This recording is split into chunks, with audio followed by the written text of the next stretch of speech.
I'm not the youngest anymore, but somehow I have a feeling you guys are a little bit older than I am. So you guys have maybe from video games perspective, you remember the late maybe 70s or the high time of video games in the 80s where you had a track that just goes on and on and on.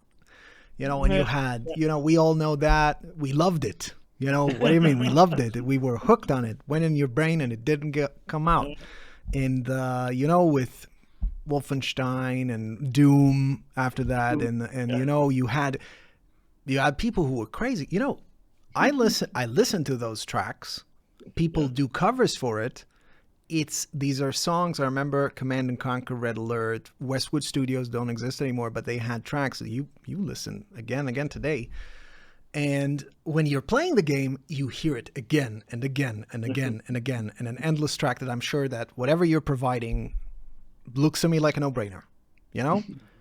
Talking about the new stuff, like the latest Doom, the ones, you have composers who take the creative freedom to the limit, where you have not automatic, but dynamic music.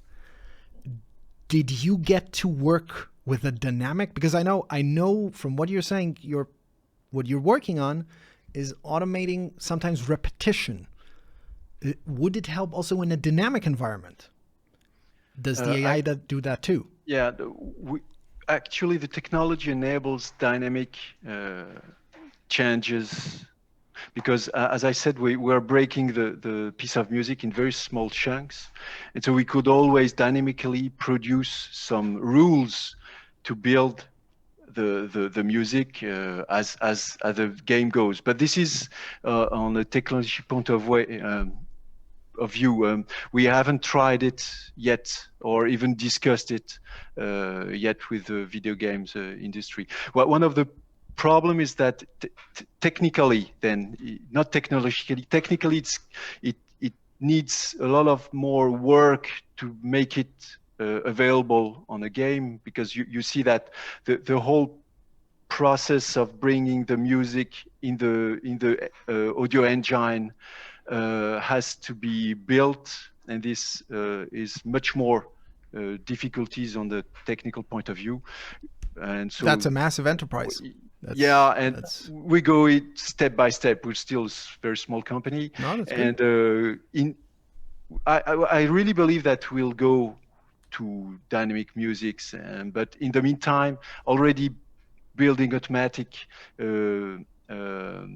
playlists and playlist systems linked to Wise, for instance, the tools from Audio Kinetic is a very interesting first step that does not disrupt the idea of building music in a video game company, and shows that it's a first way to show that it's possible to automate playlist generation to then statically be used in the music as interactive music. But there is already a lot of work to do in that area. I'm sure, and I'm sure Nicola, you're definitely know a bit more about the business side of that, because that's definitely asked for.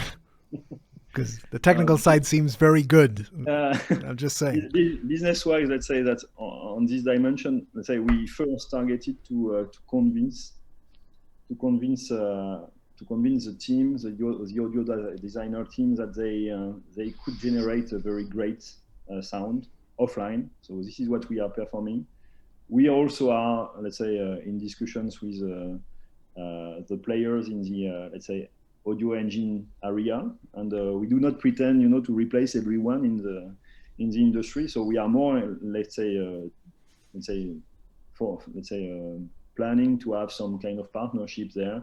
And if we can, after let's say convincing everyone that the first step is let's say this automation that we are delivering right now is accepted by everyone, let's say we can go one step further and also doing the right partnership to do dynamic music with let's say audio engine makers as of today, I guess.